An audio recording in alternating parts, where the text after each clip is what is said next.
Hey, Roger Martin here from Billings, Montana. Good day. The winds are changing, and you can hear this even in CBS News with Joe Biden and Hunter Biden, Giuliani. This bluff isn't working, and the people know it. They're going to see right through it. They're in trouble. Sure. We're checking in to see how his campaign is going. I watched you all weekend, Mr. Vice President. You said, look, it's an uphill battle. It doesn't look good. What struck me about that is most candidates never say it doesn't look good. They put on the face and say, I'm going to win, even though they know they're not. But you were out there candid about your chances in New Hampshire. Why?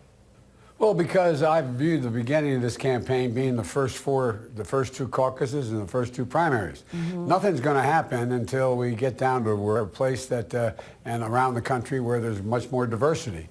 And, and you're always behind the eight ball when you're running in New Hampshire if you have two people from the neighboring states. So, but I feel good about what we're doing up here. You do feel good? Your campaign isn't having a Houston, we're having a problem moment. Fourth in Iowa, maybe fourth in New Hampshire. It's not a time to regroup and reassess? No, I don't think so. Fourth in Iowa, fourth in New Hampshire. Not a time to reassess. And she doesn't quit there. Gail, look, no one has ever won the nomination as a Democrat without getting overwhelming support from the Latino community and the African American community. Mr. Vice President, we're just getting into the game here. Mr. Vice President, it's also true that no one's ever won the nomination after finishing out of the top two in Iowa and also out of the top two in New Hampshire, which, according to polls, is where you're headed. So you're making an. So he hasn't finished the top two in either one. He's not going to make it. Well, he's delusional. Electability pitch. If voters from these two states are not saying we want to elect this guy, why should the other voters out there listen? Because the other voters out there represent a significant portion of the American people and they look like America. That's the reason why. Again, look, we've never been in a contest where we had a guy like our president sitting there and everybody, including independents and a lot of Republicans, think he has to go. Look, we're just getting going. You got to get 1,900 delegates or more. And this is just getting started. And I've said that from the very, very beginning. And I feel confident about where we are. We're raising money. For example, I just got a number of additional endorsements. The Black Caucus in Michigan just endorsed me in this period. A number of the major unions, the IBEW, have endorsed me since I was. So I don't see any diminution in national support. I'm still leading nationally, and so the idea that this is, if you come in third or fourth in the first two caucus and a primary, that knocks you out of the box. We're just getting going. But Mr. Vice President, you appear to be bleeding support from moderates, particularly in our latest poll to Pete Buttigieg in New Hampshire. Bleeding from moderates, and they're just starting. This is CBS. You've stepped up attacks on him, saying he's no Obama. Do you think you've underestimated him, and do you regret not attacking him more directly sooner? No, look, I was responding to him saying that Obama and we're part of the problem. Remember, everything he said up until now is that we inherited this problem. It was predictable. We're in real trouble. This all came from the recent past. And I'm very proud of the work I did with Barack. I'm very proud of the work I did in handling the Recovery Act, $900 billion. I'm very proud of bailing out the automobile industry, which I get significant credit for. I'm very proud of the things we did. And I just want to make it clear that he's wrong about the recent past. 8 years of Obama-Biden was a good 8 years. We got us out of a ditch. We got us out of a hole. We were moving forward. But this guy's just delusional. Talks about it like it's all been a failure. That's I'm responding to his attacks on the failure of an administration, which I think did a damn good job. You seem to be saying that this race is actually... I think I'd think that. You seem to be saying that this race is actually bigger than politics. I've heard you're one of the few, I think, that talks about the moral center of this country. What do you mean by that? What I mean by that is, look, this goes beyond just whether a Democrat can win. This goes beyond replacing a man that, in fact, has just absolutely battered the soul of this country.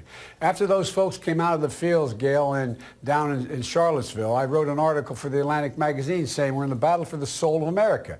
Look at what he's doing. Look at the budget he just submitted. He eviscerates Medicare. He eviscerates food stamps. He goes after all the things that affect the people that are the reason why I'm running for office in the first place.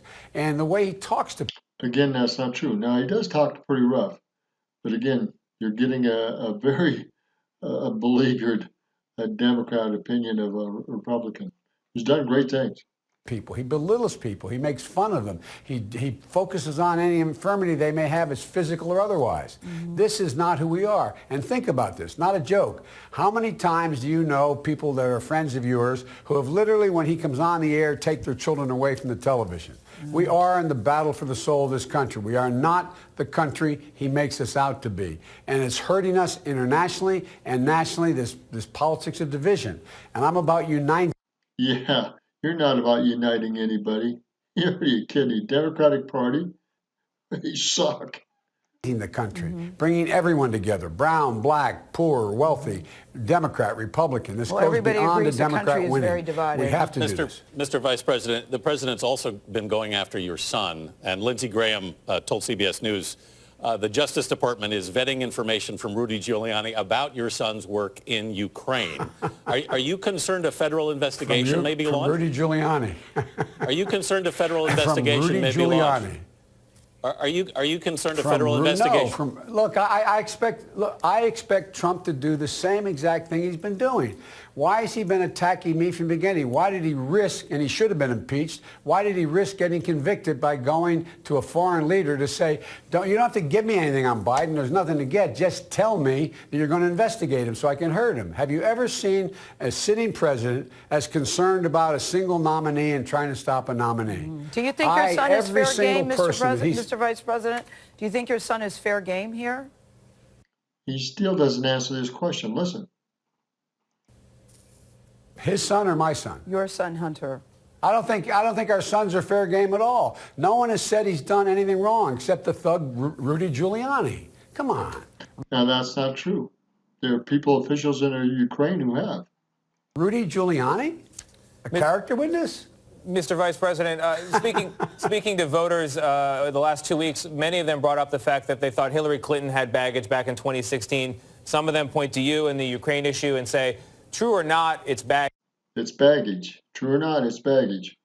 It's a political vulnerability. Somebody who doesn't have that baggage at current juncture is Mike Bloomberg, who is surging in some polls. We've got a CBS tracker poll that says 37% of Democratic voters in New Hampshire say they would consider Mike Bloomberg. So my question to you, how concerned are you about the rise of Bloomberg?